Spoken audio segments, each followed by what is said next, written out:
Hello. Hello. We are going to tell you about culturally and linguistically responsive teaching and learning by Cherokee Holly. And this is Chapter 5 of Responsive Academic Vocabulary Instruction. And I am April Wimble. And I am Meredith Slater. Get ready to learn, dude. Chapter 5 rocks. Yeah, vocabulary. Okay. You may be asking, what do I think of when I hear the term academic vocabulary? We are going to explain the term RAVI, which is Responsive Academic Vocabulary Instruction. We're going to explain what the purpose is, the definitions, how it works, and how it benefits students and teachers. The purpose of RAVI is to enable students to recognize relationships between their personal vocabularies and concepts and the academic terms for these concepts. Yay! Yay! So, how did you learn vocabulary in elementary school? A list of 20 words, using the dictionary to get the definition, using words in a sentence, and finally taking a test? This is the traditional approach: exposure to words, practice, reinforcement, and testing. Even though there is a general agreement about the importance of vocabulary, the majority of teachers do not have a systematic way of teaching vocabulary. Those who do resort to the traditional methodology of dictionary work. They're not usually that productive. So, first we must ensure the vocabulary instruction is occurring in the first place. Then we can discuss how to make your vocabulary instruction culturally responsive. The traditional approach to vocabulary instruction is like someone bringing an 8-track cassette to a party that's playing MP3 files and only and the sinking feeling that comes once the individual realizes that there are no 8-track players anywhere in sight. How embarrassing. We're not saying that this traditional method is ineffective. It's a proven effective way to learn long-lasting vocabulary instruction over the past several decades. What we're saying is this approach has been surpassed by an approach that develops a more interactive, authentic, and robust approach that ultimately stimulates the wanting of learning new vocabulary words. And it is the acquisition approach. And we love it. So, first things first, your turn. First things first, establishing the pedagogy. Establishing the pedagogy of a vocabulary is a must. There are 4 principles of vocabulary instruction. They are providing definitional and contextual information about the word's meaning. Number 2, they are actively involving students through talking about, comparing, analyzing, and using the target words. Number 3, they're providing multiple exposures to meaningful information about each word. Number 4, they are teaching word analysis and when teachers are working with students, especially underserved students, there are 3 major concepts to infuse. And they are: 1, activating prior knowledge. This is RVT, which acknowledges that students have a comprehensive conceptual knowledge base rooted in their culture, community, and life experiences that can be used to build academic vocabulary. Number 2, they are making schematic connections. Through the students' rich out-of-school experiences, students have a multitude of thoughts, opinions, and concepts about the communities they live in and about the world around them. Number 3, they're building on words they already know. Students have a vast conceptual vocabulary that strategic vocabulary instruction can be built upon. RVI is based upon the 4 premises.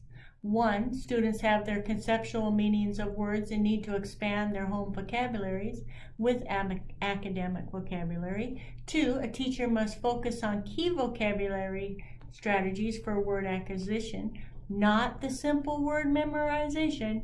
Then there's 3, synonym usage for words is developed. 4, using of slang, profanity, and racially charged terms. can become sources of academic vocabulary expansion when they influence students' word choice and awareness of situational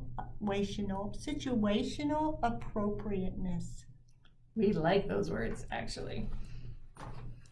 We do. I do. Acquiring an understanding of the concepts that words represent is different from simply knowing the meaning of the words. Using a dictionary solely to find definitions is not particularly useful for building students' vocabulary or validating and affirming their home vocabularies. Expanding academic vocabulary through an approach that is validating and affirming differs from traditional instruction in that it assumes that the students already have the concepts but lack the academic words or labels. The table below shows Cronbach's dimensions of knowing a word. The words you want your students to know are the academic ones. Therefore, you will need to build and bridge as well as validate and affirm. The building and bridging aspect of the approach is illustrated in the idea of the dimensions of knowing a word. Notably, the overarching goal of vocabulary instruction is for the student to own the word, not merely to memorize a definition for it. Very good, very good. We then have Kroshen. He's the author, and he asks, what do proficient readers do when they come across a word they do not know? Proficient readers, what they do is they use the acquisition strategies, and these strategies include 1, a wide and abundant reading. 2, contextualization and conceptualization of words. Number 3, knowledge of word parts. Number 4, utilizations of synonym. Ample practice of these strategies becomes integral to expanding the academic vocabulary approach. Kroshen, the author again, reading often and widely is the best way to acquire vocabulary. This is not new, but hotly debated. Hotly debated. Yep. There's implicit instruction, which is opposed to explicit instruction. Reading cannot hurt, and both types of instruction are necessary. Graves, another author, says that he provides another way of thinking about how we know words. He defines 4 vocabularies. There is 1, the oral receptive, which is words we understand when we hear them.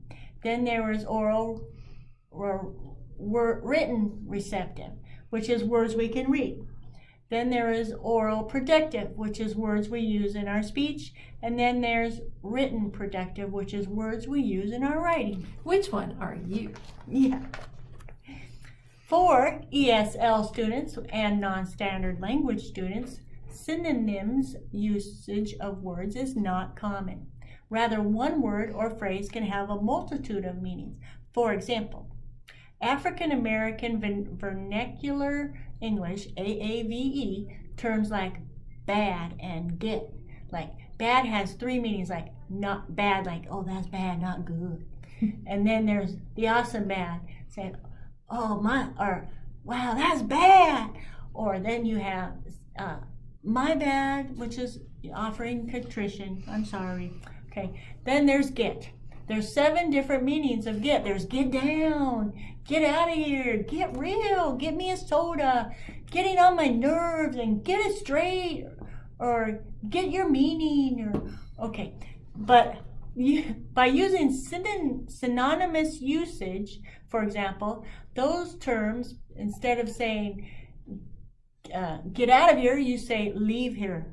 Or instead of get real, you say be for real. Or instead of get me a soda, you say bring me a soda. Instead of saying you're getting on my nerves, you say you are annoying me. And finally, when you say get your groove on, you're really saying dance really well and with intensity. Responsive vocabulary recognizes this dynamic and makes the instructional modifications, particularly in the instance of second language learners and non-standard language learners. You know what we forgot? Speakers. We forgot our video. We're going to go back a slide. Oh, our video. Our video is really cool. Oh, here it goes. You're going to love the video. Yeah. So, here we go. Hopefully. Here it comes.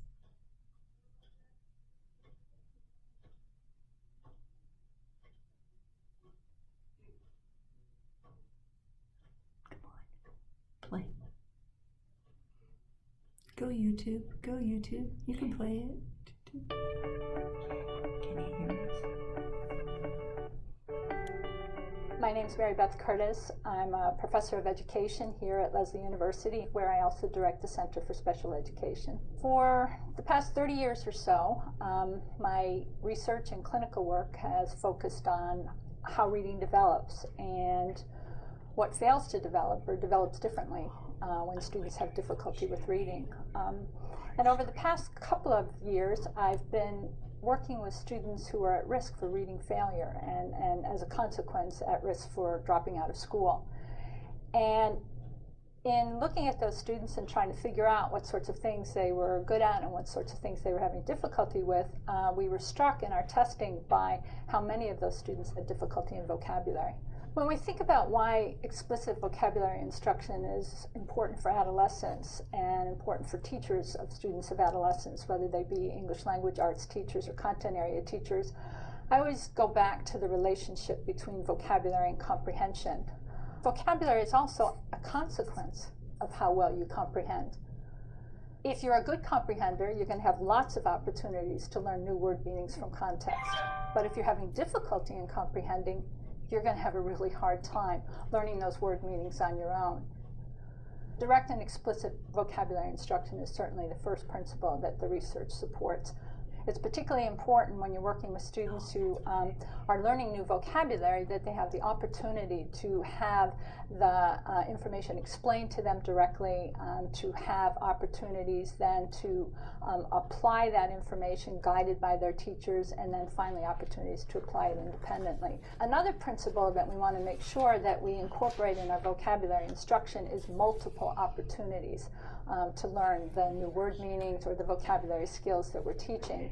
In addition to these multiple encounters, we want to make sure that these multiple encounters are occurring in varied contexts. An example I can think of is a student, I asked him if he knew what desist meant. And he said, yeah, he said, my high school teacher says that, cease and desist. And I said to him, okay, what does it mean? He says, well, I think it means sit down, shut up, and pay attention. And finally, in addition to direct and explicit instruction, multiple opportunities in varied contexts, we want to make sure that the tasks that we give students to learn vocabulary with and vocabulary skills are very active and generative tasks. That they really have a chance to work with the information, that they're not just sitting there and receiving it as empty vessels, but they have a chance to work with it. And so ways that we can help students to work with this information include discussions, include writing activities, include graphic organizers when they're filling out the information. The key to it is to make sure that there are many right answers, that students know that there's no one way to respond in these tasks. And the research supports that as being a very effective way to teach vocabulary. When we think about why it's important for subject area teachers to provide explicit vocabulary instruction, it often helps to think about the kinds of vocabulary words that are out there. Researchers often distinguish between conversational vocabulary and academic vocabulary. Conversational vocabulary is oral vocabulary. It's the kinds of things that refer to concrete things out there that we discuss on an everyday basis. Academic vocabulary is written vocabulary. It's vocabulary that we learn through schooling, and it's the kind of thing that content area teachers have to teach when they teach their areas, and it tends to be more abstract than conversational vocabulary. Academic vocabulary really we can think of as two different kinds as well. There are these words that people have called brick words, and there are words that they've called mortar words. And the brick words are the key concepts in the academic area. So if we were teaching the different kinds of muscles or something like that, there would be skeletal muscles, there would be cardiac muscles, there would be smooth muscles. Those are really the brick vocabulary words when you're thinking about muscles. But there are also these mortar words that you have to know in order to understand the brick words. So if I was talking about muscles, I would need to know words like functions, because those different muscles have different functions. I would need to know the word characteristics, because those muscles have different characteristics. The researchers Isabel Beck and Margaret McCowan have brought all of those notions together when they've talked about word tiers. They talk about 3 different word tiers. And tier 1 are these words that are basic vocabulary words. They're words that occur in oral language, and they tend to be words that most middle school and high school students know the meanings of. They're words like baby and store and bus and car and things like that. And then there are these tier 3 words at the very opposite end. And the tier 3 words are the domain-specific words. Those are the ones that content area teachers want to teach. That's their content. They're things like isotope and peninsula and quadratic and those sorts of words. And then in the middle there are these tier 2 words. And these tier 2 words are academic words, but they cut across the content areas. They're common to all those areas. And they're words like characteristic and analyze and formulate and things like that. Content area teachers, as I said, teach those tier 3 words. That's their content. But if students don't know these tier 2 words that kind of tie the content together, students are going to have difficulty in understanding the content. So that's why it's so important that content area teachers, as well as English language arts teachers, focus on teaching tier 2 and, if necessary, the tier 1 words, so that students will then be able to understand the tier 3 words. When content area teachers are thinking about the ways in which they can help students understand the words not only that are part of the content, but those vocabulary words that bind together the content, these tier 2 words that help students to understand their content, there's a number of things they can do. Teaching prefixes and suffixes and root words can be a wonderful way for content area teachers to help students. So many of the words in the content area come from Latin and Greek origins, and so it can be especially helpful to teach those within the content areas because that's where those words are occurring. Also, graphic organizers are a terrific way to help students in the content areas to understand, and showing students how the concepts that they're working on relate to concepts that are already familiar to them. There are so many words, we can only teach so many of them. There are so many skills, we can't teach them all. But we can get students engaged with words and meanings and to raise their consciousness about it. I was made particularly aware of this just a few days ago. Some students were in a vocabulary class, and the teacher said, we decided to take the day off and to watch the inauguration of the president. And so the teacher and the students watched the inauguration of President Obama, and the students got increasingly excited as they listened to the inauguration speech. And at the end of it, the teacher said, well, what did you think? And the students said, I can't believe it. They were so excited. President Obama had used 3 of their vocabulary words in the inaugural address. Now, how cool is that? Totally, how cool is that?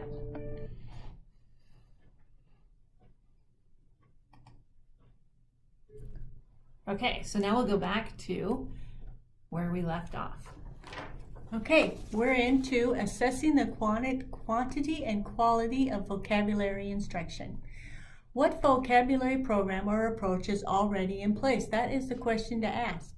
It is an essential question to determine the pedagogy students will use to help students develop knowledge of academic vocabulary. It is of utmost importance to have a vocabulary program in place and also augmenting the vocabulary activities like those described in this chapter. It is utmost important to have a vocabulary program in place. There is a such thing as basal program, basal test, and a basal program authors. Or does the teacher have a selection of vocabulary words based on what the students are currently reading, or from the content area of instruction, or is it age, grade, level specific? These are questions that are very important, and the way the words are selected is key because the responsive approach requires that teachers make a second selection, and teachers are more likely to do the second selection if they are choosing the words. 4, when words are pre-selected, there is a reluctance to choose additional words. The result of that is less implementation of strategies to develop vocabulary. So they need to answer these 2 questions. They are the most important. First, assessment of quantity. That's the first. The second, assessment of quality. Once these two conditions are identified, then you can move on to the next 5 steps of RVI. The next 5 steps of RVI are the processes and patterns for delving deeply into and operating upon the content. To make sure students have the opportunities to acquire vocabulary, teachers should follow the next 5 steps to plan their instruction. 1. Contextualize the word. This is called tiering words. These are called tiering words. They do this according to frequency and relevancy. Then they teach the tier 2 words. These are the academic words, such as concepts. They teach the concepts, not memorization. Then you have developed synonyms and antonyms. Yay! Using the personal thesaurus, which they make. Okay. Then which utilizes utilizing the common vocabulary strategies. This includes meaning development for a richer representation of the word and for multiple assessment of the word. Then they develop tier 3 words, these are the content specific words. And then that makes up their personal dictionary. There we go. The teacher has the creative but informed license to determine which students should acquire what students should acquire for a given lesson or text. Okay? Given that the teacher knows his or her students better than the authors of the text, the selection of words can be customized to the specific needs of the students as maturing language users. And scaffolding is really, really important here. For our purposes in CLR, these levels have been renamed as everyday, academic, and content-specific vocabulary. The academic words are the ones that should be the focus for vocabulary acquisition in general, and also in particular for second language learners and unaccepted language learners. Academic words have importance, utility, and instructional potential. Instructional potential refers to words that can be taught in a variety of ways so that students can build rich representations of them and their connections to other words and concepts. Most basal anthologies provide a list of words that the students should know for each unit, chapter, or selection. These words are usually ones that students are likely unfamiliar with, and the teacher should cover them through vocabulary instructions so that they will be able to navigate the text successfully. Using context clues is an important skill that enables students to guess the meanings of words from details surrounding the word in the text. Since the teacher is more interested in the conceptual meanings rather than the technical meanings, the students initially are going to provide words that they own from their vocabularies. At this point, teachers have to keep in mind that the meanings will not be an exact match to dictionary definitions. If there is doubt about the accuracy of the student's guess, the teacher can help the student determine if the estimated meaning is adequate to move the reader along in the text. Using morphological analysis is a second vocabulary acquisition strategy important for students to learn and apply. As a strategy for determining word meaning, teaching students to use an understanding of word parts is effective in that it allows the student to use their inductive reasoning skills. Simultaneously, they build their deductive reasoning ability. It is more important that students understand the value of using word parts as a strategy to assist them in determining word meaning than in getting a precise definition of a word, because they will use this skill over and over and over again. I do it all the time. This slide shows the process developed by the author to help students build knowledge of synonyms and antonyms. First, students are introduced to an academic vocabulary term. Next, students brainstorm synonyms for the target word from their own vocabulary bank, indicating that they understand the concept. 3, students make a list of synonyms for the vocabulary term. 4, students place and highlight one of their owned words at the top of the chart that they just generated. 5, the vocabulary term is added on the line beneath the owned word. 6, any other academic synonyms are added on the following lines thereafter. And then last, an antonym, academic, owned, or both, goes in the last box. The sample personal thesaurus chart shows both synonyms and antonyms that the student generated for the vocabulary term ingenuous. Okay? Because there are too many words to be taught to students one by one and too much to be learned about each word to be covered by having students memorize definitions, a variety of methods must be used to develop students' vocabulary knowledge. After students have been introduced to the words and worked through direct instruction for vocabulary acquisition strategies, the teacher provides reinforcement and practice opportunities. Each activity for reinforcement and review gives the teacher an opportunity to informally assess students and engage in discussions that help students explore the facets of word meaning and consider relationships among those words. This interaction will build students' confidence and move them toward assessment readiness. For more on the effective vocabulary strategies, the author recommends the work of Allen in 2008, Blackowicz and Fisher in 2006, and Feldman and Kinsella in 2003, and you can look those up at your leisure. Within the content areas, vocabulary instruction differs from that provided for academic vocabulary. Recall that Tier 3 words are those that students rarely encounter in speech or print, like rarely. These words are not to be used with the personal thesaurus because typically students will not have their own concepts for these words. Therefore, it will be much more difficult to generate those synonyms. For this reason, the author recommends using the personal dictionary, a tool based on the Freyer model. Unlike the personal thesaurus, a technical definition is supplied for the term, and the student has to create an illustration and a personal connection. The illustration and connection are the features that provide the schemata as suggested by Freyer. Similar to the personal thesaurus, students are able to build their own connections of vocabulary terms by completing the Freyer four-square model for their Tier 3 words on index cards, in a journal, or as digital notes. Digital notes sounds kind of cool to me, just to integrate a little technology into that lesson. Some examples of possible entries based on subjects being studied are shown in this slide for your reference, and you have an example for a literary word, a mathematical term, and a science term. Many mistakenly see slang as completely representative of what an unaccepted language is, rather than recognizing that slang is simply part of the vocabulary of any language. We've all done it. Slang is evident in most languages and is not to be confused with certain jargons or technology talk like texting or legalese. Broadly speaking, teenagers and young adults are the primary users of slang terms rather than older adults, thus making it a part of youth culture. Therefore, teachers must respond to it in validating and reaffirming ways so that students' use of these words can be bridged to academic language appropriate to the context of school.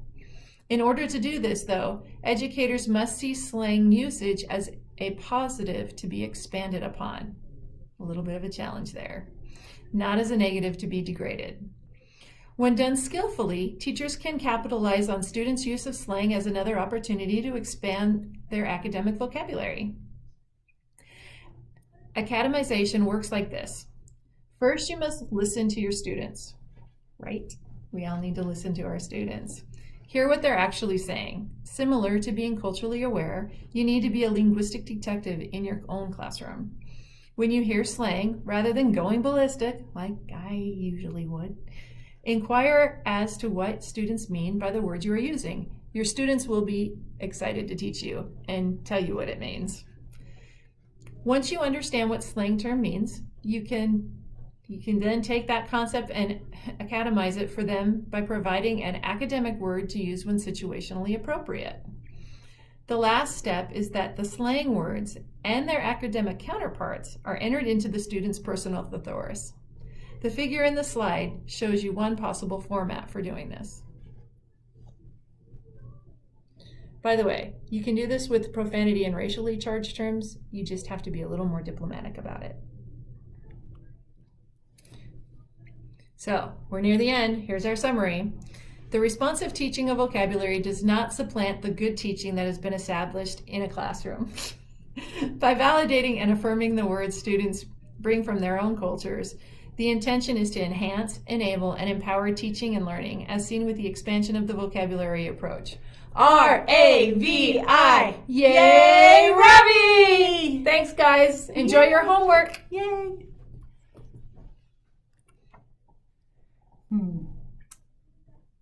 just seem totally different